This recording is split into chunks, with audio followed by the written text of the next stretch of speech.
All this was the first time that I've ever seen my people treated unfairly with my own eyes. I've had my own troubles, but to see my people drowning was a visual representation of a genocide in which my people were the targets.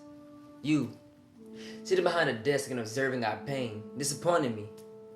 I was not angry, though my people were. I was not in an uproar, though I deserved to be. I was tired and weary. I had only enough energy to address the ignoring of a complete city of people you've never tried to relate to. He basically said to us, "Hush, children. It is only the Mississippi crying."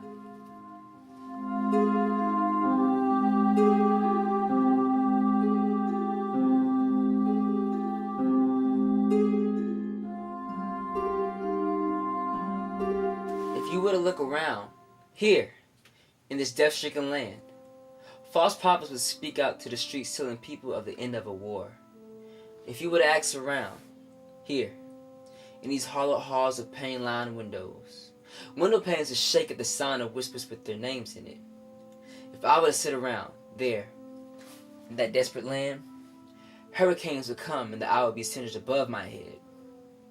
There would be a peace rush again like the waters of Katrina, rolling past my levees and breaching all of my interior. Emotions would be washed away, and I, too, would be buried in a land of so much promise. I would sit in rocking chairs with grandmothers who prayed their children through hell, hair grayed, skin still smooth like butter because wisdom acts like a preservative for their bodies, knowledge acts like a lifeboat in the storm, and love acts like a soft wind during the eye of the hurricane. But let's face it, there are times that I feel alone in this fight for humanizing my people. My only refuge has been writing because I can't seem to find the face of God in this riot gear in front of me. I can't seem to seek the words he wrote when my back used to bear crosses of my people. I don't want to let anyone down when I find my truth floating with the rest of the hurricane's waters, drowning in the rest of the hurricane's waters. For now, I listen to the tunes of grandmother's prayers to the beat of the rocking chairs legs creaking beneath there. I'll seek refuge in the noises the rushing water makes on my house. I'll find solace in the fact that my sins are washing away with the dirty tides down Mississippi rivers. Until the eye of the storm passes, I should just be all prepared for the rest of this war. A war that has been going on for centuries.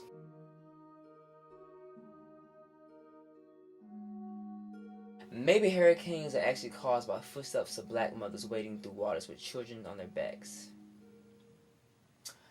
Maybe. Just maybe their steps are strong enough to send a tide all the way back to Africa, telling them that we are seeking freedom, and freedom comes to wash away the pain. After realizing the storm was coming again, I went to tell my grandmother we have to leave these old rocking chairs and head towards safety. The eye of the storm is almost over. When I arrived back at her seat, I could see her running with freedom lifted in her hands, rain following her down every street. This whole time, she was what we needed, and her heartbeat was what caused levees to break. I pray that as she ushers freedom into lands that are forgiven and tainted, we all see that this storm won't last forever. At some point, the sun has to shine.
On July 9th, 2016, 3 black kings walked up to my door, and I welcomed them with open arms.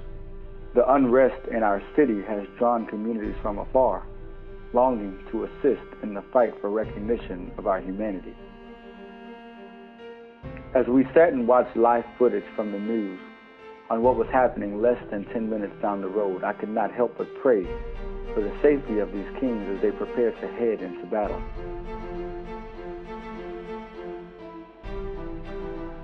Through the sheer fact that they are susceptible to the same killings that Eric Garner, Trayvon Martin, Amadou Diallo, and the rest of our slaughtered sons endured, they have become my burden. They have, in a sense, become me. I can literally see their eyes burning to get out there and fight for something that should have been granted to us well before birth.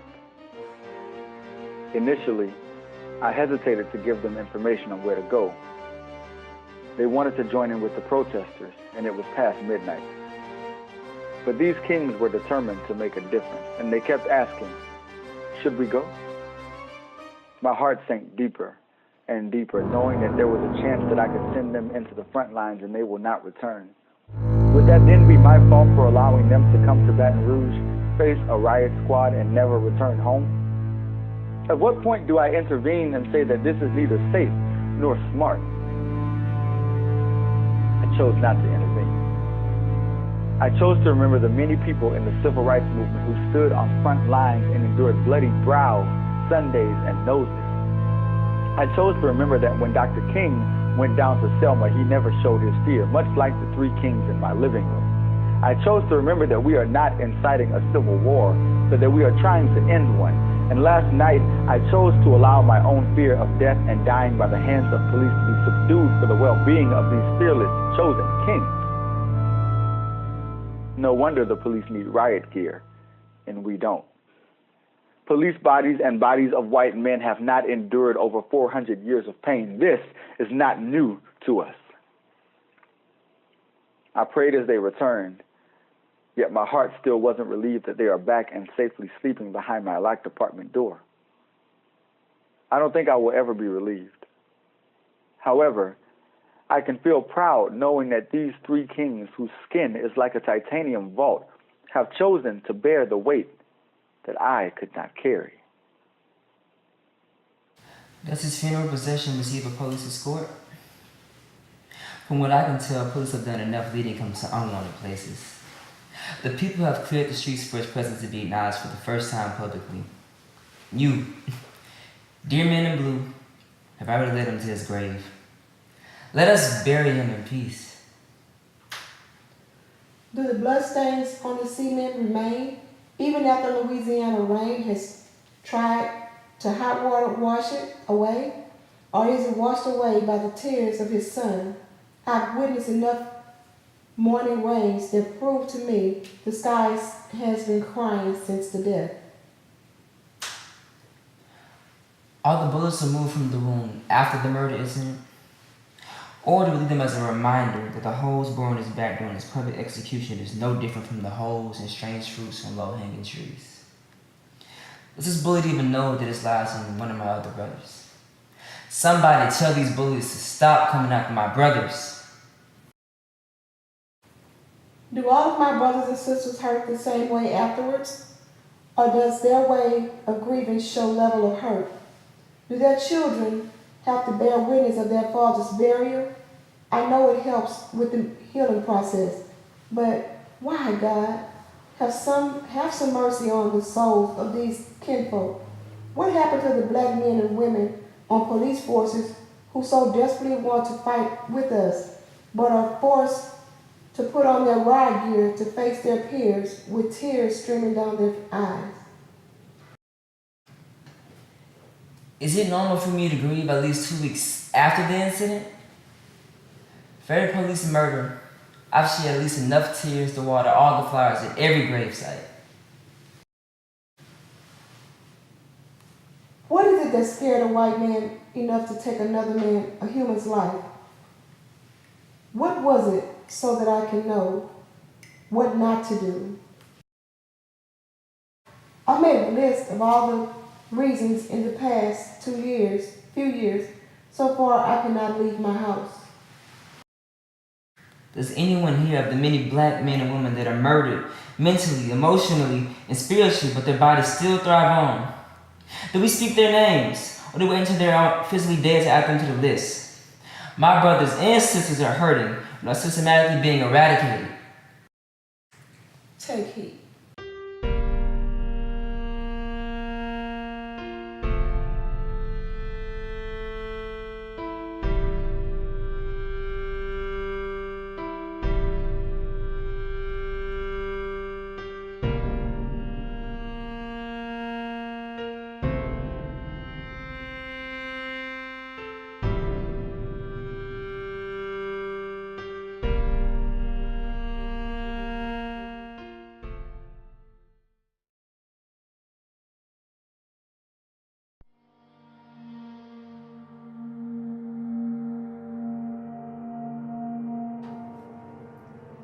To the girl who said, y'all are always trying to start a revolution. A metaphorical spit in my face. My first instinct was to use your white tears to wash this spit that you left on my cheek. I wanted to use your privilege as a pedestal in which I would give the world's greatest speech, an exact copy of the part of Exodus where Moses said, let my people go. I mean, I could have literally run my hand across your face, and when asked what was that for, I would say, oh, I didn't mean to hurt you. I just wanted to wipe the tears off of your face. Nothing big, my bad. I mean, I could have literally whooped your tail, but I'm not sure what I would be charged for: violence against women or for violence while being black. It's hard to tell which one is more important these days. Being beaten black and blue by a man, or a man in blue beating black. Bleeding black. Being that with a blistering back, old songs sang in slave tunes to hip-hop beats while men wade in waters wearing only jean shorts and holding bottles of whiskey. Being black on purpose. Running water rushes their legs like whiskey rushes the tongue. The same colors. Brown skin and rivers in the South seem synonymous these days. When I look at rivers in the South, I can't see through them. Murky and muddy with the blood of my ancestors and the screams of my descendants. When I look at brown skin in the South, I can't see through it. Murky and muddy with the blood of my descendants and the screams of my ancestors. One reaches out for multiple truths like shades of brown. Some of them we can't tell is true, but we still accept it as ours. So in that moment, when she said, y'all are always trying to start a revolution, I remembered I couldn't get ignorant. I remember the white coat I wore bore symbolism that my mind couldn't yet understand. I remember I was standing in front of a medical admissions office of a medical school in which I've only been attending for less than 5 months. So I calmly said, I will not take this from you. But I wanted to say, you right? And point at her like black folk affirming each other's presence. I wanted to take the whiskey from the dead's breath and pour it over her like a sacrificial lamb to my people. Pour it upon her like the blood for my firstborn. Pour it over her like the washing away of our sins. I wanted to take her and stand her in the river and say, look at this muddied water that I am stuck in. Look at me sinking in this delta, still searching for the mouth of the Mississippi. Drink this whiskey and don't you miss a sip. See, if you were planted at the bottom of rivers, your jean shorts would stay wet too. The whiskey bottle in your hand would become heavy and you would be old, too familiar with blood stains on shades of brown. So no, we are not always trying to start a revolution. We are an evolving people, and that in itself is a revolution.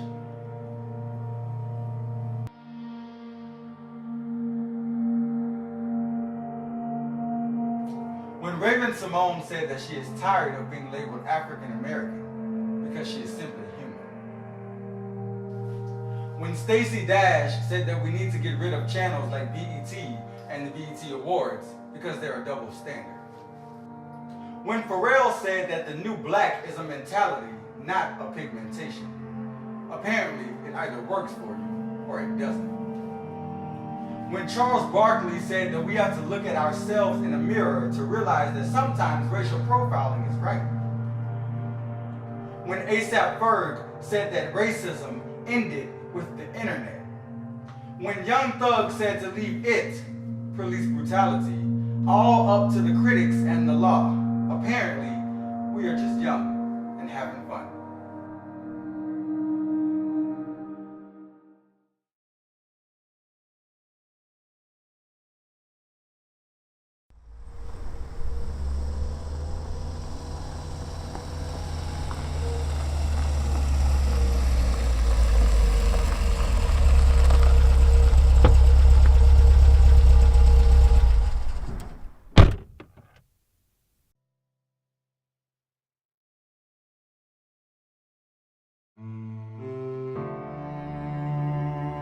Little Sally Walker walked herself around my block multiple times in an effort to get my attention. She knew exactly what she was doing when she stopped in front of me. I told Sally that I had far too many issues for her to deal with. I told her that my years of pain, oppression, and deeply rooted depression could not allow me to leave this porch I have settled on. Her young, dry bones could not raise me like those in the Bible. She was too young. In my mind, she knew nothing of how to save me. She threw her head back and laughed, saying, "My friend, come with me. I have so much to teach you."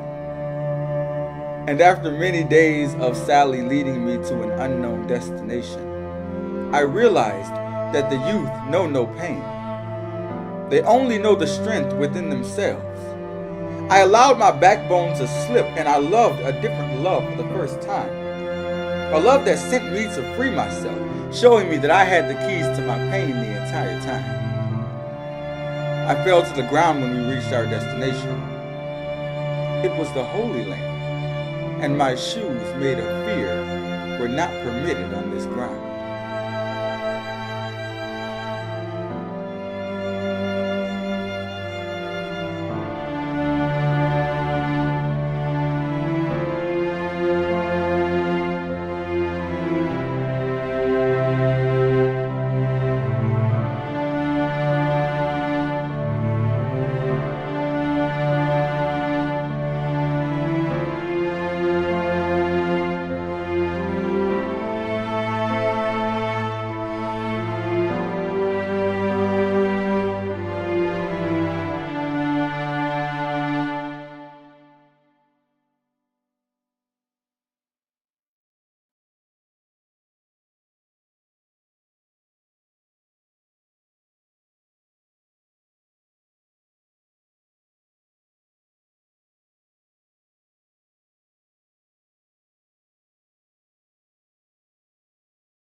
Imagine a place where the sun beams upon the skies with unfiltered light emitted from its pores and warm sensations felt by our fingertips.